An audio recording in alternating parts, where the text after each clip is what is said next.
ராயப்பேட்டை பகுதியை சேர்ந்த முகமது நஸ்ருதீன் என்பவர் வயது 50 வயதான இவர் ஆட்டோ ஓட்டுநராக பணியாற்றி வந்துள்ளார். இந்த நிலையில கடந்த ஜூலை மாதம் இவர் ஆட்டோ ஸ்டாண்ட்ல இருந்து ஆட்டோ எடுப்பதற்காக அவர் ஏறும்போது அப்போது திடீரென அந்த பெசன்ட் சாலையில் இருக்கக்கூடிய அந்த மீசாகிப்பேட் மார்க்கெட் அருகே இருக்கக்கூடிய அந்த ஆட்டோவை தான் அவர் எடுக்க சென்ற போது அப்போது திடீரென முகமது நஸ்ருதீனோட காலில் அங்கு இருக்கக்கூடிய ஒரு தெருநாய் ஒன்று கடித்ததாக தெரிகிறது. இதுல காயமடைந்த அவர் உடனடியாக அருகில் இருக்கக்கூடிய ராயப்பேட்டை அரசு மருத்துவமனைக்கு அவர் சென்றிருக்கிறார்.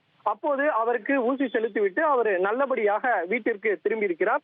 இந்த நிலையில கடந்த 12ஆம் தேதி முகமது நஸ்ருதீனுக்கு மீண்டும் காய்ச்சல் வந்ததால அவர் அருகில் இருக்கக்கூடிய மீண்டும் அந்த ராயப்பேட்டை அரசு மருத்துவமனைக்கு சென்ற போது அவருக்கு இந்த ராபிஸ் நோய் இருப்பது கண்டறியப்பட்டிருக்கிறது. உடனடியாக மேல் சிகிச்சைக்காக ராஜீவ்காந்தி அரசு மருத்துவமனைக்கு மாற்றப்பட்டு அவர் தனி அந்த ரூம்ல அடைக்கப்பட்டு அவருக்கு அதுக்கான சிகிச்சை வழங்கப்பட்டிருக்கிறது.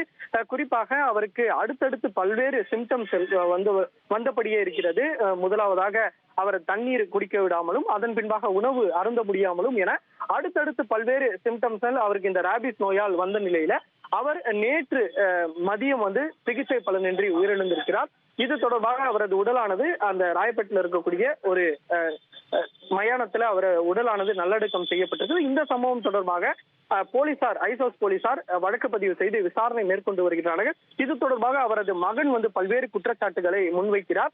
தொடர்ச்சியாக அவருக்கு பல்வேறு கட்டமாக இது போன்ற ராபிஸ் நோயால் பாதிக்கப்பட்டு அவர் உயிர்ந்திருப்பதால் இது போன்று வேறு யாருக்கும் நடக்கக்கூடாது, உடனடியாக இந்த நாய்களை கட்டுப்படுத்த வேண்டும் உள்ளிட்ட பல்வேறு கோரிக்கைகளை அவர் வைத்திருக்கிறார். இந்த சம்பவமானது அப்பகுதியில பெரும் அதிர்வலை ஏற்படுத்தியிருக்கிறது.